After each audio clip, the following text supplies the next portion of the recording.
Austin 316 says I just whipped your ass. And what's it gonna do? It doesn't matter how you're doing. Woo! Wheeling, dealing, limousine right, jet flag. Can you dig it, sucker? Would you please shut the hell up? You don't know what hard times are, Daddy. The cream will rise to the top. Oh, yeah. Oh, yeah.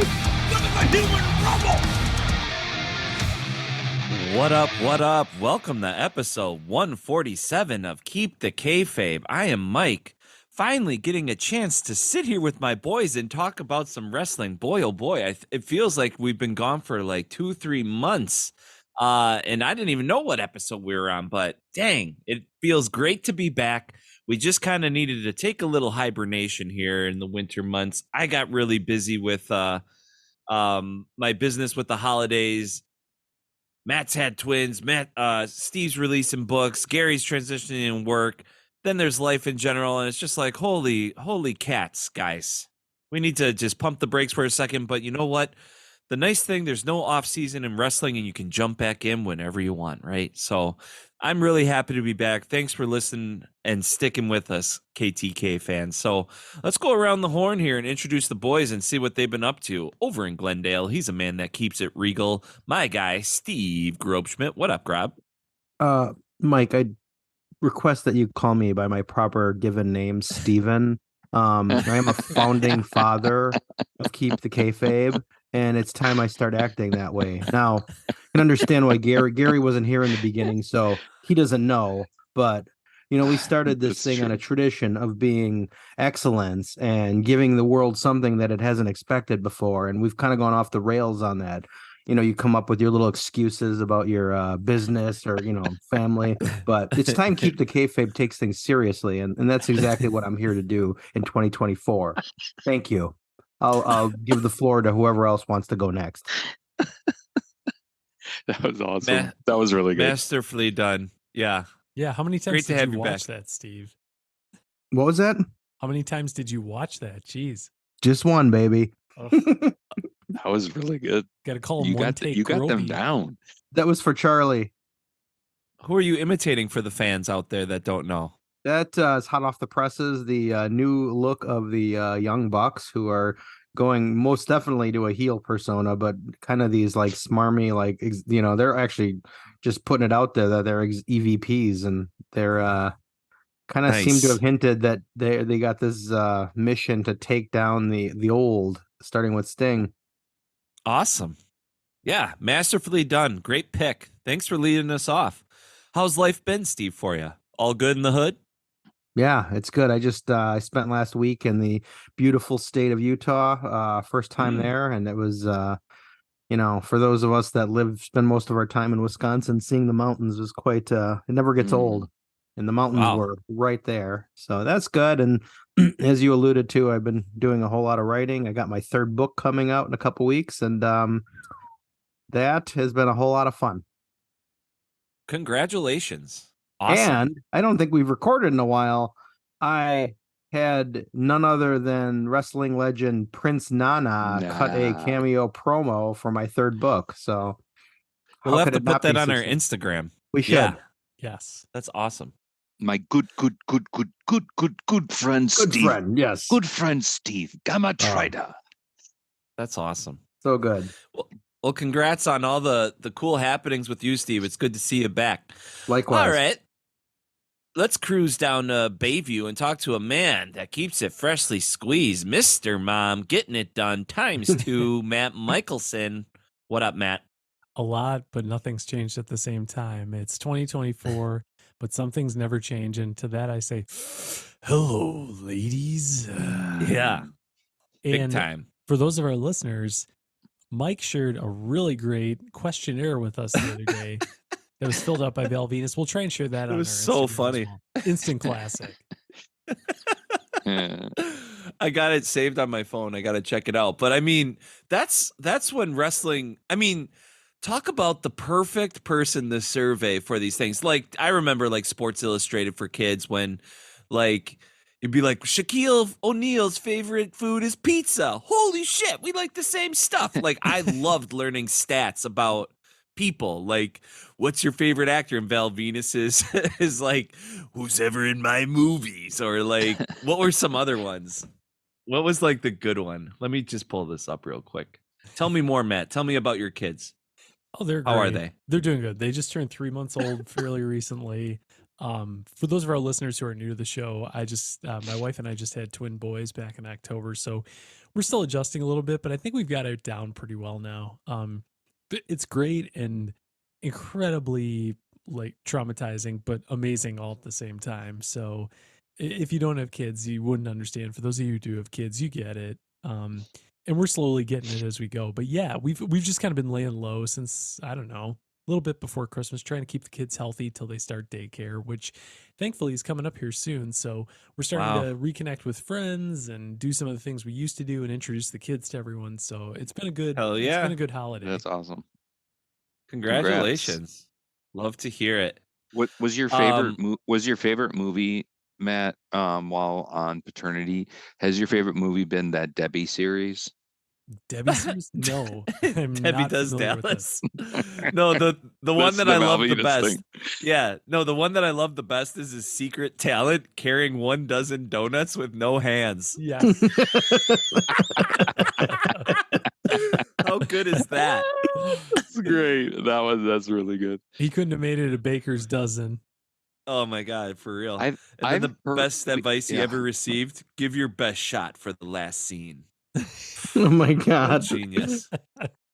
I've heard I've heard a couple podcasts where he's been on, and he's actually like super, like, I don't know, he's not what I don't know what I would have expected, but when you listen to him talk, he's super intelligent, like super, like, was totally into his character and actually really trained hard to be a wrestler. And so, like, the whole thing was, it was obviously a Vince McMahon, kind of, I don't know if you want to call it a fetish or whatever, but Vince McMahon always had those characters that were, a little bit more on the sexual side. So, oh my God, really?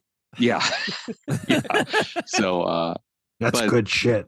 But yeah, he's really fun. He's a fun listen when you actually, if you get a chance to ever catch him on a podcast, he's a really good listen. When it comes to Val Venus, if you ever want to get an inside scoop on his technical wrestling ability, just watch his Northern Lights suplex. Best bridge in the business. Mm-hmm. Drove the ladies crazy. Women wanted him. Men wanted to be him. Speaking of which. Yeah, absolutely. Let's go down and see our friend over in Ohio, the man with the golden pipes, Gary Williams. How are you, Gary? You could get with this or you could get with that. You better come get with this because it gets where it's at. What's up? What's up? What's up? What's up? What's up? What's up? What's up? And I bring that out because right now, if you aren't paying attention to his work, R-Truth's work with the Judgment Day, you're missing out on absolute entertainment brilliance, because it is off the chart right now. I'm telling you, so good. That guy, 50. He's been handed a lot of goofiness in his career, and he has hit a home run with every single thing he's ever been handed. That guy, like, brilliant. He has a special spot in the Hall of Fame for real. Yeah. Oh yeah. He's a human highlight reel, eh? He's like pushing. He's like got to be 50 by now. I think. I think he's in his. If he's not 50, he's in his 50s. Yeah, and a impeccable shape. Looks awesome. And he is. Yeah. I'll actually save it a little bit for when we get into some things. But he's doing some lights out work right now. Impeccable teeth as well. Does not drink coffee. That's for sure. Or smoke cigarettes. Yeah, well, you just brought up the WWE, Gary, and I hear that there's a lot of stuff that we might be should be paying attention to in WWE, because that's kind of not our bag, baby. A lot of Austin Powers references so far tonight. But like, we're technically kind of an AEW podcast, but we love it all. We love the business, and we want to put over great work. So what's happening over in WWE? Because I've been totally out of the loop. Catch me Yeah. up. Well, so I think it's important to caveat some things too, to say that it's clear at this point the real distinction of wrestling for entertainment and wrestling for realism. And I've heard on Busted Open a couple of times Bully Ray talk, he's like, I like my wrestling with more realism, whereas the WWE is clearly a mainstream product. And it is, you can't, it's unfair sometimes, really unfair, the way social media and people are comparing the two. Because to me, as what I would consider now going on 50 years old this year, I consider a wrestling, kind of, I would say that I've lived a lot of different forms of wrestling and really have been a great fan of professional wrestling. That these two are really, it's so hard to compare them the way people do, because it's apples and oranges. But with that being said, couple things that I think are really cool that are kind of going on. And so right now they are, as they're ramping into WrestleMania season, there is this super stacked babyface crew right now going on with the reintroduction of CM Punk, Cody Rhodes, LA Knight, Randy Orton, Drew McIntyre, AJ Styles. Like there's this big clump of guys, and they're all kind of in and out of each other's lives and storylines. And I think it's just really fascinating, because while I'm certain that they have the path laid out for themselves for WrestleMania, they're really could go in any numbers of directions. And then clearly the most mainstream thing is The Rock and Roman Reigns, which is a fascinating kind of story in and of itself. The Rock's return and just thinking about what that's going to look like at WrestleMania. And then I alluded to it earlier, but R-Truth and the Judgment Day are doing some really great work. In essence, R-Truth had this match. I'm drawing a blank right now on the newest member's name. He was in NXT. Oh yeah, he used to be Jordan Devlin. I think he goes by JD Yes, McDonough. JD McDonough. Yes. So he and JD had a match that came out of nowhere that was allegedly to be in the Judgment Day, even though it was R-Truth's decision of doing this. And so the long story short is he beat JD, and so he kicked him out, but he never got kicked out because JD's actually in. And so R-Truth is like playing this I'm in, and it is brilliant work. And I just heard an interview with R-Truth on Busted Open that was really good. And apparently Damian Priest, this was all his idea to do this, and to bring R-Truth in. I guess they had tested it out either at a house show or something had happened, and it just started catching on. And so, but you guys, it's super awesome. And if you can catch the clips, it's great. It's really brilliant stuff, and it just shows kind of that brilliance of R-Truth and just what he's meant to the storyline aspects of wrestling, because I think that comedic value is still, it's still really important in wrestling. I mean, it's kind of like, the Juice Robinson type, Santino Morello back in the day. Like those guys are goofy as hell, but they really are pretty brilliant. And so there's some pretty good stuff. And then I guess the last thing is just knowing that pretty soon we're going to see Jade Cargill back in. And so I think, I guess the thing I'd leave with you guys is just, right now in a 3-hour show, guess how many 2.5 to 3 minute breaks there are?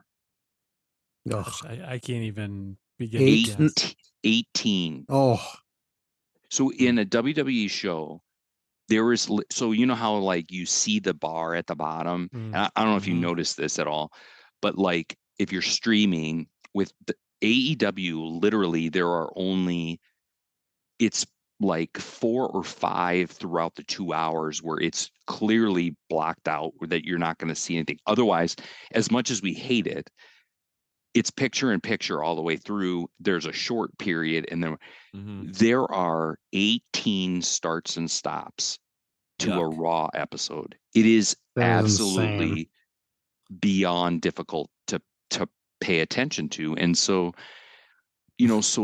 but what I really love that they've been doing is I really feel like their premium live events have been really spot on. And, sadly, you hate to wait to that. So I do a lot of fast forwarding, but it's definitely some really cool stuff.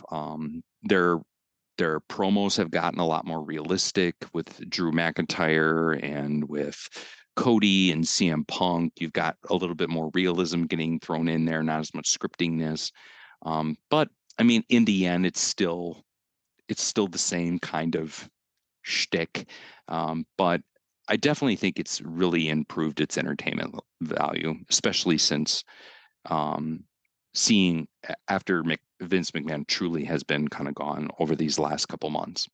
One thing I'll say about WWE, and I know we've talked a lot of shit about it in the past, when WWE is good, I mean, there's a reason they're the biggest promotion in town, right? So Mm-hmm. right now, Gary, you mentioned the stacked group of baby faces. Like, no surprise to me that they're doing as well as they are, and that many people are interested in it.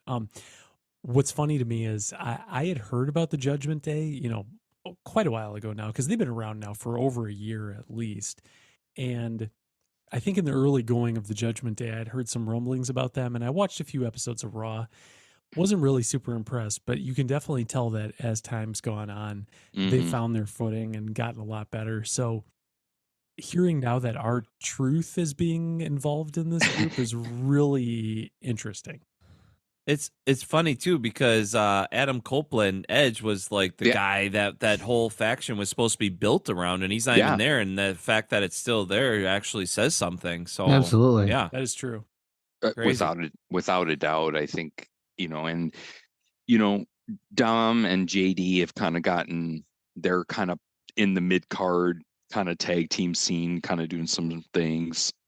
Our truth kind of comes in and out, and Damian Priest is constantly, I mean, like, he is, if it's not every episode, it's every other episode that a championship is being defended. He is there as if he's going to cash in, right? So clearly at some point something's going to happen, but they've really, they're trying to really really push out that story part of his senior Money in the Bank, as he's called. Mm. That's awesome.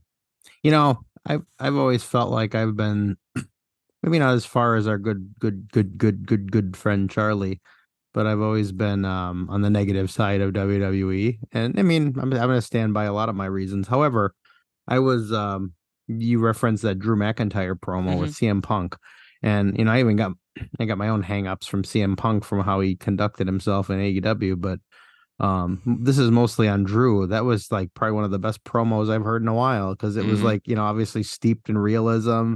It pulled back to the real life stuff of Drew McIntyre flaming out in WWE the first time. And I don't know, I was so impressed with that's what kind of one of the things we talked about behind the scenes that spurred this segment, was that for what you said, there's so much fluff and Raw and SmackDown and all that. I don't know that I could get through a whole episode, but maybe skimming the highlights might be in my future. Yeah, I think as a fairly pure wrestling fan, it is really difficult to get through their shows,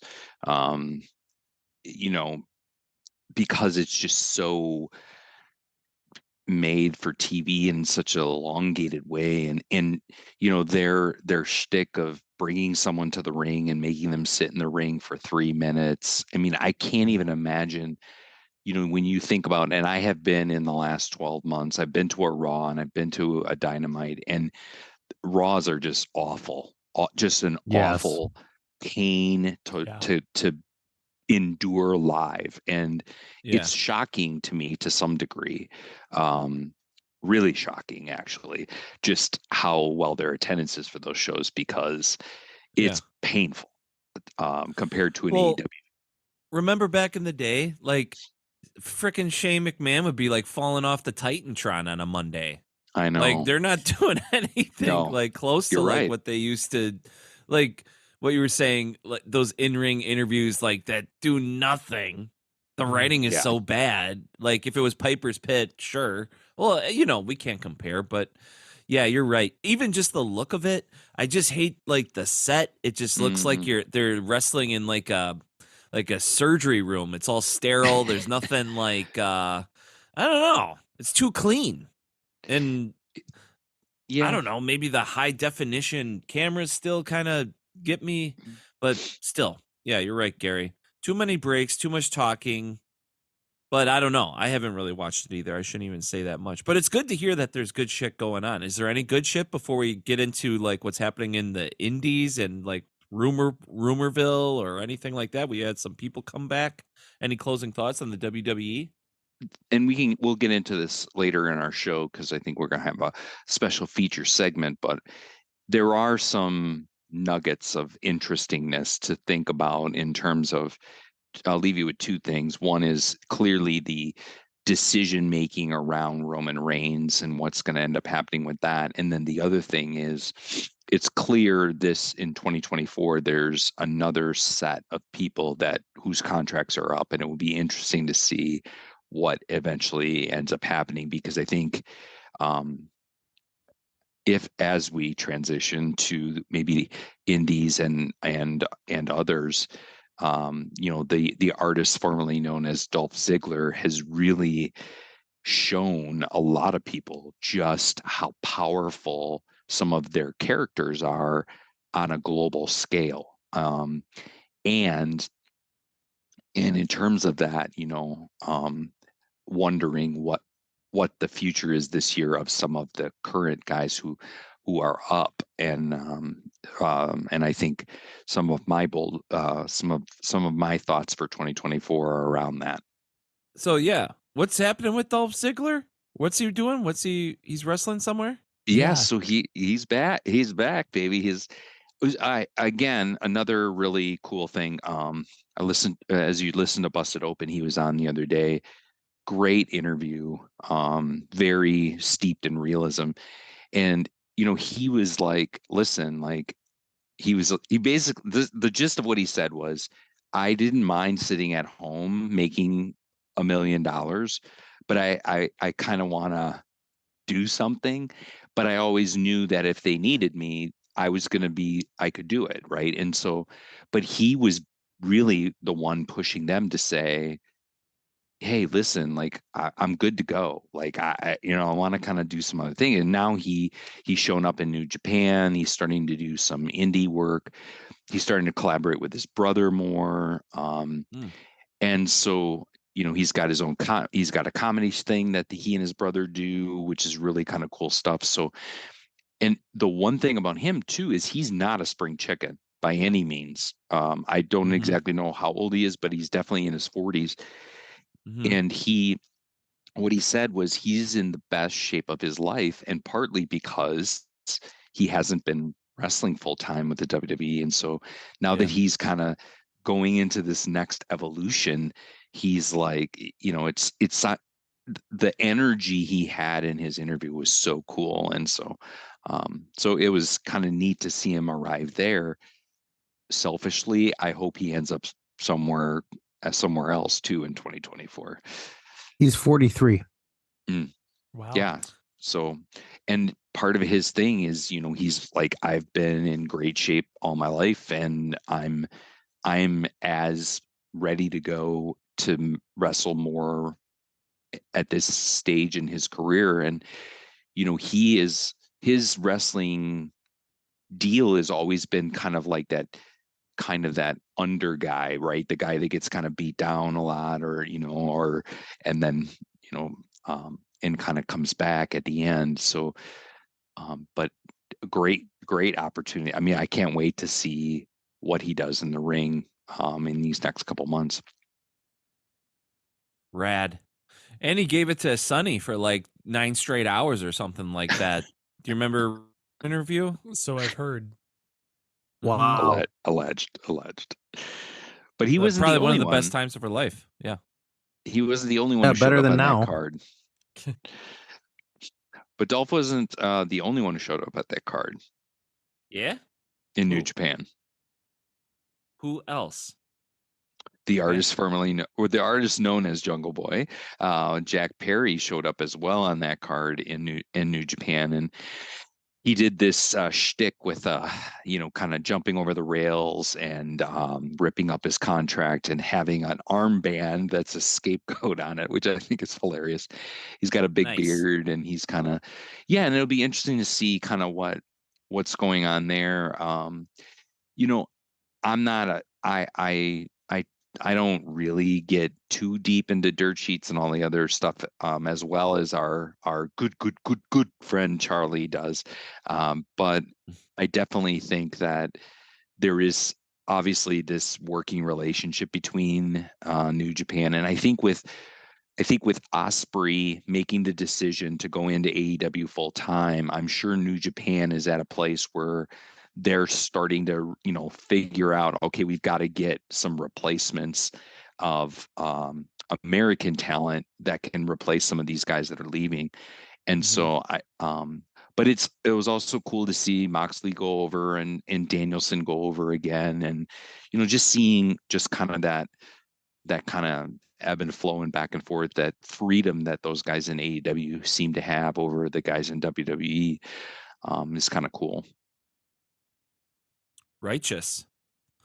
Awesome. Sounds like all is well in the wrestling world. And I mean, AEW sure. is humming along. Samoa Joe just put on an amazing main event tonight with Hook. So, young guys are coming up. We got Sting's last match coming up. That's going to be incredible. Yeah, lots of shit's going on. So, that we like to predict, we like to fantasy book. We do our AEW pay-per-view predictions, but a little 2024 bold predictions. Mm-hmm. Something fun just to get back into the swing of things. Hopefully we'll be coming back to you way more regularly now. It's been real nice. So, Steve, I know you got a Yes. little something that you got up in that brain pan cooking.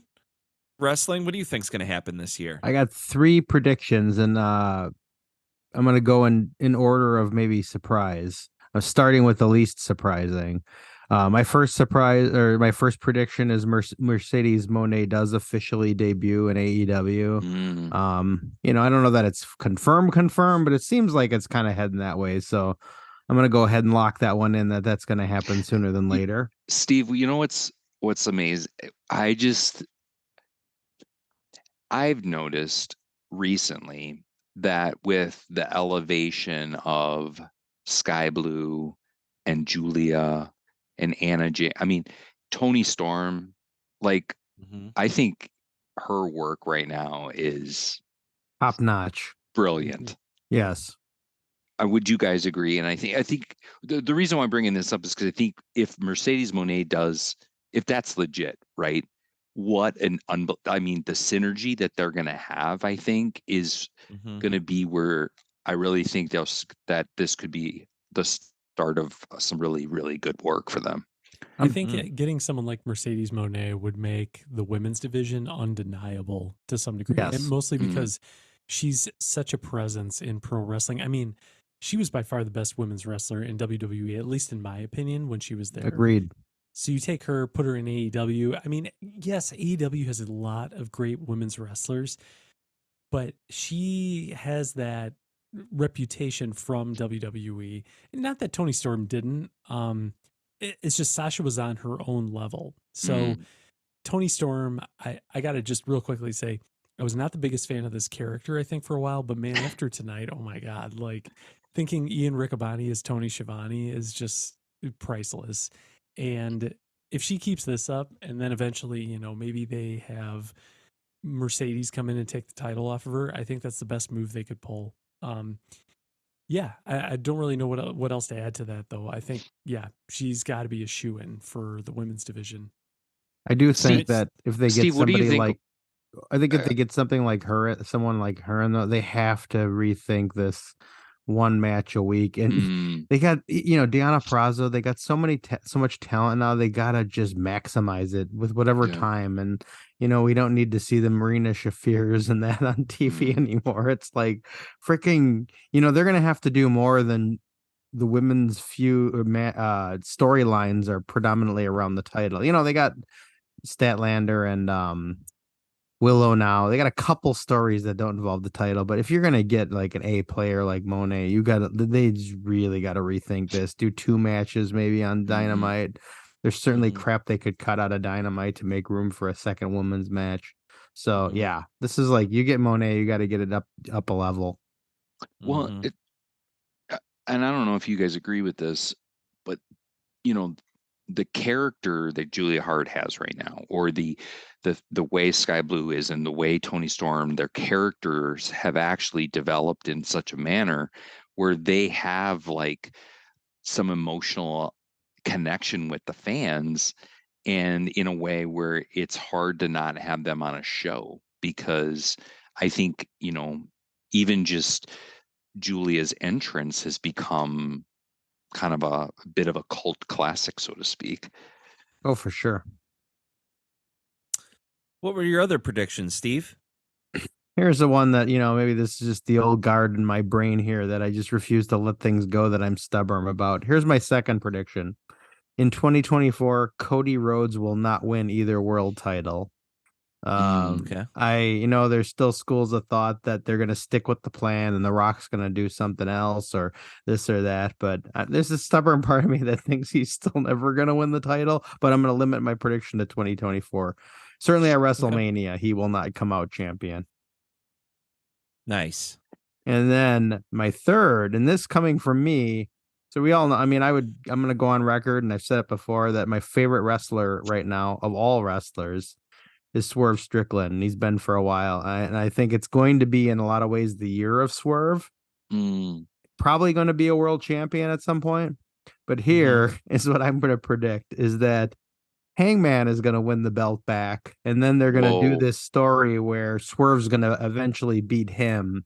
Because Mhm. I just don't see any point in him and Swerve just trading. Swerve's already up 2-0 on him.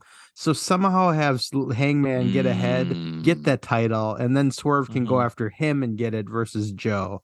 So that's the one I've been saving here. that That's is nice. really interesting.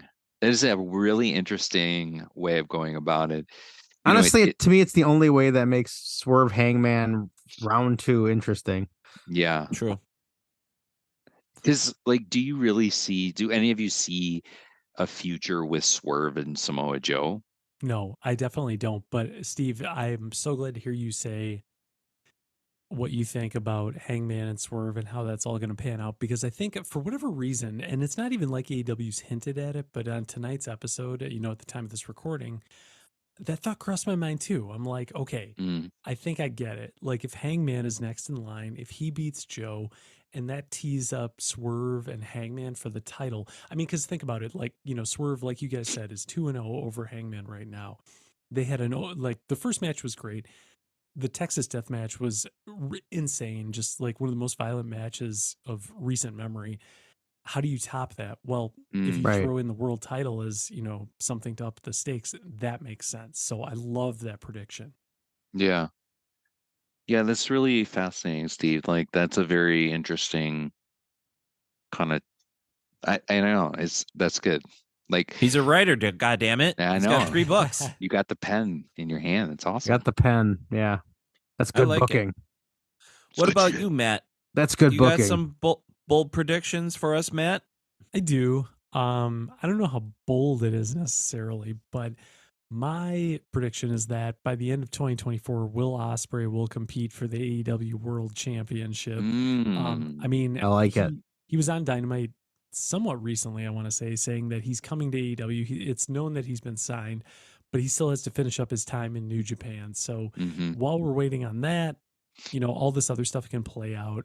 My hunch is that Will Ospreay is gonna either debut or compete for the world title at Wembley in August. I don't know how Mm. much time's left on his Oh, contract. good That's why call. I say, is he going to debut then or compete by then? I'm not really sure, but yeah, hopefully time will tell.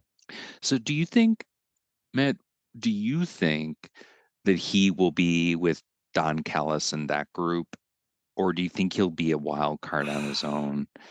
Frankly, I really hope he's not with Don Callis. Like, Callis has some great guys in his stable, but Hmm.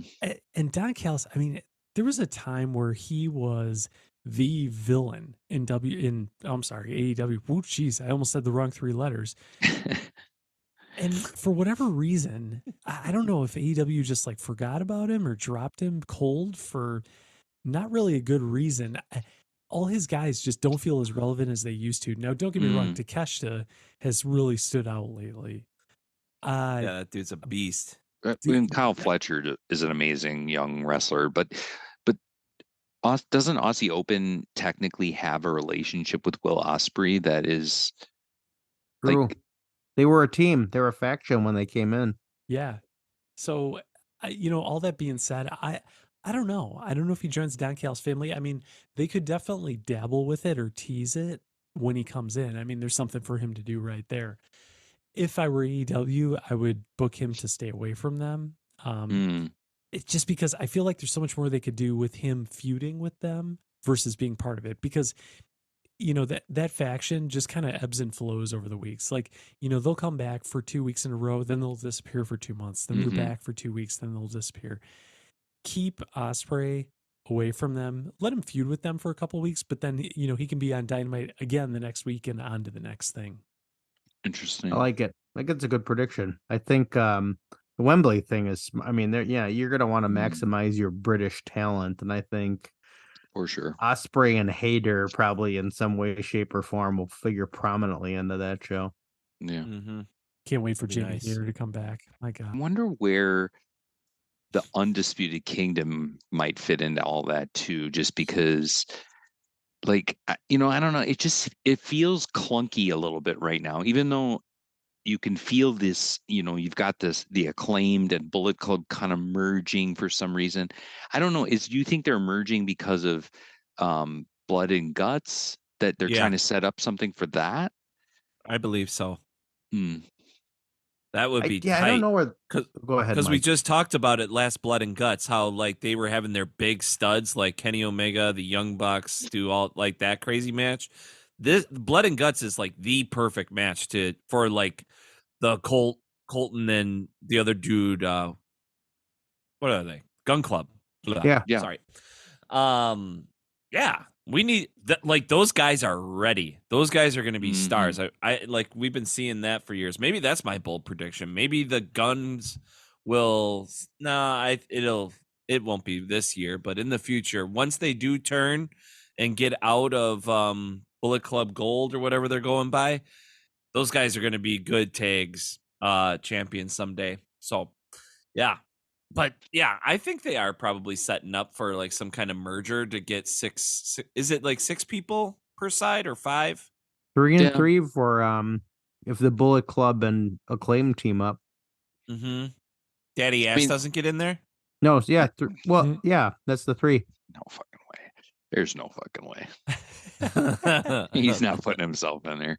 I mean, I think it's been typically in June and I think it's been the one when was the last one? I think it was Blood and Guts was I thought it's like usually in March or April or something. Yeah, that feels right. Yeah. well, March is it was February Revolution. last year. Yeah, because it was a Yeah. while ago. Because that was the one Yeah. where the what was his name? Not Santana or Ortiz. Yeah. I think it was Santana got hurt really yeah, bad. Yeah. Yeah.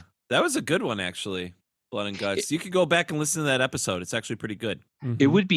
would be interesting to see no pun intended, fresh blood in that type of match and not have any of the regular, Like Jericho and all that. Yeah. Yeah.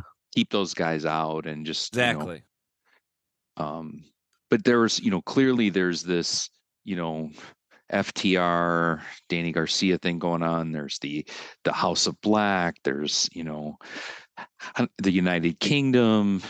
Acclaim. I mean, you've got all these clumps, and it's interesting to see what we'll make of that. What if hey, you remember in WCW when they had 3 rings? Yes. It was like Fall Oh, yeah. Brawl or something. What if like Tony Khan gets Oh my gets the gosh. idea to throw back that and they fill like 3 rings or something Oh my like that? God. I Oh, can see good it Lord. happening. Maybe that could be the new thing that he goes for. Battle Bowl. But Wasn't it Battle Bowl? something Yes, like that's that. what I think you're right, Steve. There was like It was. 125 participants Yeah, or it was so 90. absurd. It was like 30 per ring. It was And insane. you'd have like these big jobbers like Ron Neese and all that, and or Yeah. whatever, Ron Reese and all that in there. Oh yeah. I think like Oh, probably that's a the guy that blast they from paid the the past. most probably got $1,000, and then the Right. everybody else got like $25 if. Matt, Mike did you have Enos any? would get some eliminations. Yeah. Matt, did you have any more predictions before we kick it over to Gary? Nothing that immediately come to mind. I mean, the only other thought I'll give is I feel like over the last few weeks, AEW specifically has been really feeling like old school AEW. Mm. So a lot of predictions I could make are really probably things that are going to be really obvious once they happen. Like, oh yeah, in 2021, I would have said, well, yeah, of course this is going to happen. But at the moment, nothing comes to mind. But I'm sure it's going to be good stuff. Hell yeah. All right, Gary, I know you got some things on your list that you want to say that are coming up here in 2024. Let's hear them. I do. So this first one is kind of alluding to what I was saying before with some contracts coming up. So my first bold prediction is that Ricky Starks will join Cody in AEW in 2024, and WWE, Sheamus you mean? in WWE. WWE in 2024, and Ricky Starks? Ricky Yeah. Starks. Wow. Okay. And Drew McIntyre and Sheamus will not be in WWE by the end of 2024. Now I won't go as far as saying where they're going to be, but I have a feeling that the two of them are going to make some departures.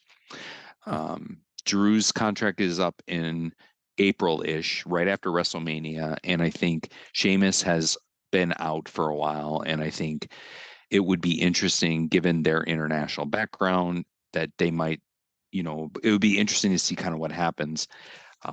But there's definitely going to be some more crossover. And for me, Ricky Starks has always been best buds with Cody, and I think him and QT Marshall are going to find their way over there before we know it. Solid. I like it. I approve. Steve, I'm with you. I heard something. I heard something on one of the podcasts about about Roman Reigns and everyone.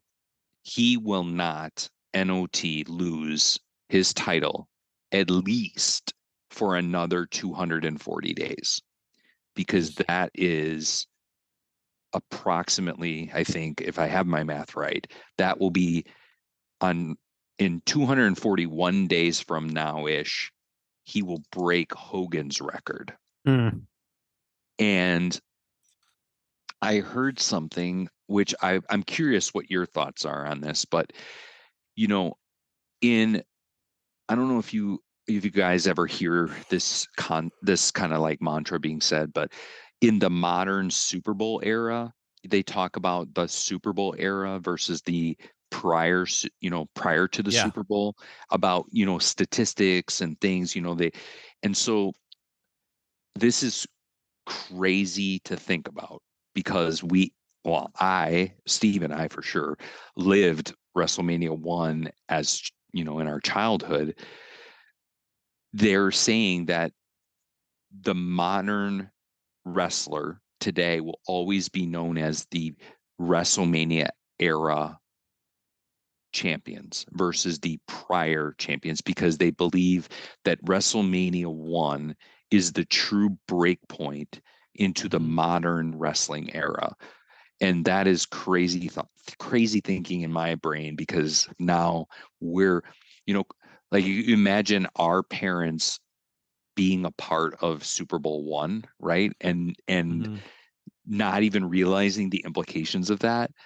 But people are talking about WrestleMania 1 being a historical moment in time that is solidifying the modern wrestling era versus the previous. And so the reason why Hogan's thing is so important is because I don't think it's fair to think that Roman Reigns will outlast the Bruno Sammartinos Oh and my all of that God, stuff, no. right? Because that was a completely other, that was the, Era.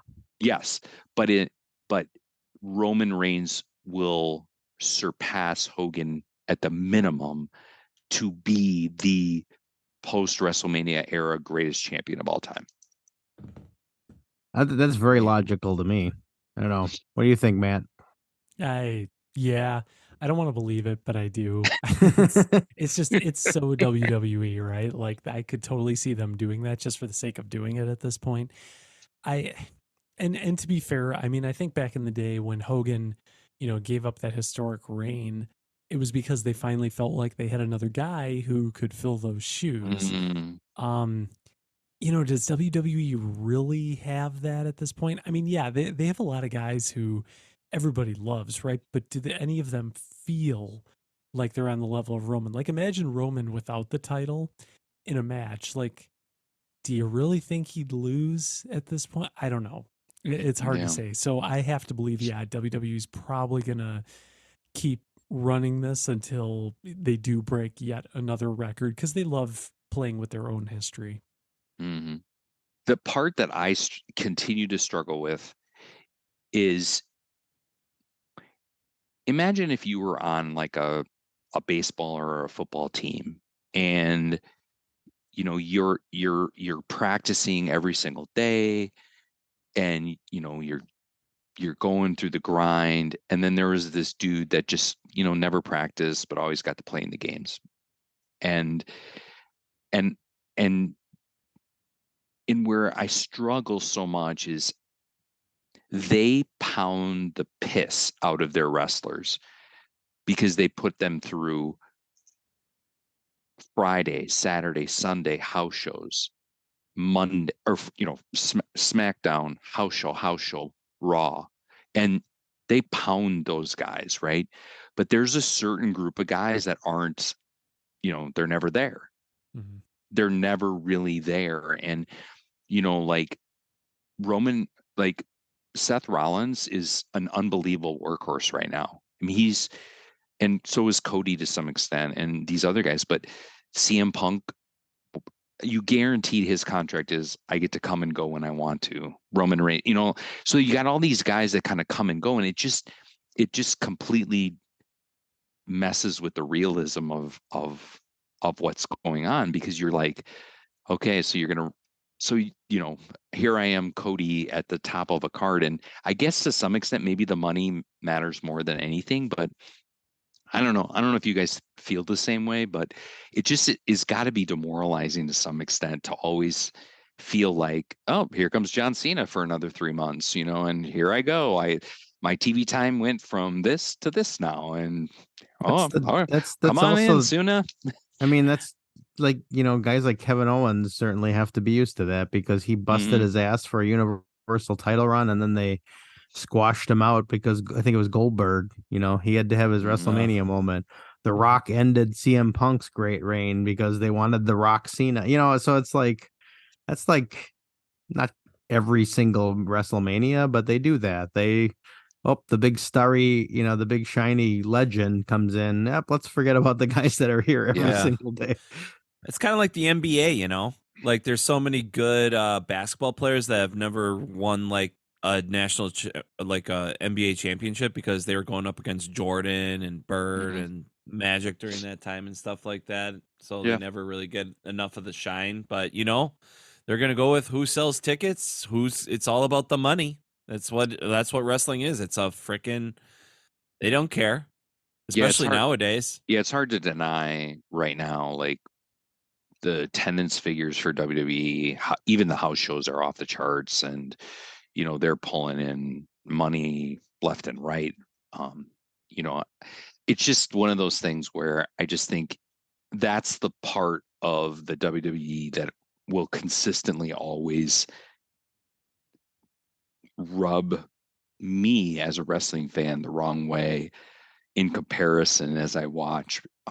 While I enjoy some of the entertainment, and it's hard not to deny that these guys like CM Punk, Cody, LA Knight, Randy Orton, Drew McIntyre, AJ Styles, even R-Truth, like when they're in a premium live event putting on like a legit show, like it's pretty freaking solid. Like they're really good and they're great in the ring. And a lot of the reason why they're so great in the ring is because they do have house shows, right? And they do get to work their craft. And that is a big difference with AEW. But in the same token, it's just interesting. So Totally. my last two, one is I think the WWE will introduce a trios championship this year, and I think this is another thing that I think people have overlooked is how much the WWE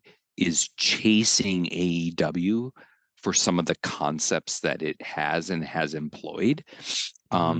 Even though they fight being compared to AEW, if you watch WWE programming, it is so very similar now in some ways. They've added things like, oh, next week's matches are this, and all of a sudden, they just have started to tweak things that mimic things that are working in AEW, and I just think it's really fascinating, and it just proves that if they think if people really were paying attention for 30 seconds, WWE is paying attention to what AEW is doing, no doubt about it.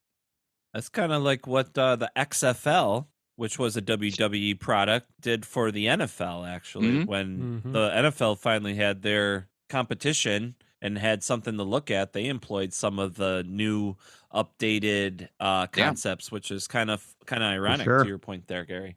Yeah. What was your last one, sir? The last one is that in 2024, the WWE will actually open a forbidden door with Japan and will start to break from tradition, and there will be some talent sharing with other entities. That's a like bold that. prediction. I certainly think Triple H would be open to that. Obviously, Vince never was, but Triple H was starting to do that in NXT and the Cruiserweight with the, when they bring in like Sabre Jr. and these people from other groups. And I don't know. Yeah, I think that if Triple H can't, steer the giant slow moving ship radically, instantly, but I could see him introducing things like that. At the most recent TNA pay-per-view, Mercedes, Bailey, and Triple H all attended. Wow. When we're caught on camera, they were caught in a picture there.